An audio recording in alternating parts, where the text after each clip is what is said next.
တချို့သော verb တွေဟာသူတို့ရဲ့နောက်ကလာတဲ့ object ရဲ့ရှေ့မှာ preposition to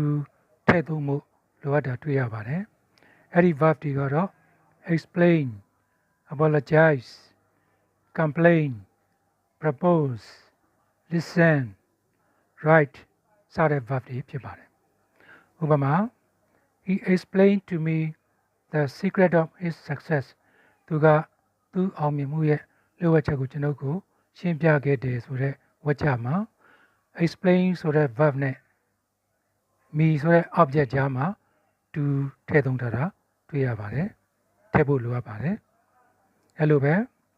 she apologized to us for losing her temper သူမစိတ်မထိန်နိုင်ဖြစ်ခဲ့တဲ့အတွက်ကျွန်တော်တို့ကိုတောင်းပန်ခဲ့တယ်ဒီဝါကျမှာလည်း apologize ဆိုတဲ့ verb နဲ့ us ဆိုတဲ့ object ကြားမှာ to ထည့်ထားတာတွေ့ရပါတယ်အဲ့လိုပဲကျန်တဲ့ verb တွေကိုလည်းသူ့နောက်ကလာတဲ့ object ရဲ့ရှေ့မှာ to ထည့်သုံးထားတဲ့နမူနာဝါကျလေးတွေကြည့်ကြရအောင် He complained to the manager over the bad service သူက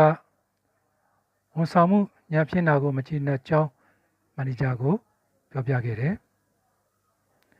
He proposed to her သူမကိုလက်ထပ်ခွင့်တောင်းခံခဲ့တယ် Please listen to me ကျေးဇူးပြုကျွန်တော်ကိုနားထောင်ပါ Please write to me when you are free မင်းအားလက်တဲ့အခါကျေးဇူးပြုပြီးငါ့ကိုစာရေးပါဒီဝါကျတွေမှာ verb နဲ့ object ကြားမှာ preposition to ထည့်သွင်းထားတာတွေ့ရပါတယ်ဘုဇုတပြည့်မျှဝေခြင်းဖြစ်ပါတယ် Good luck to you all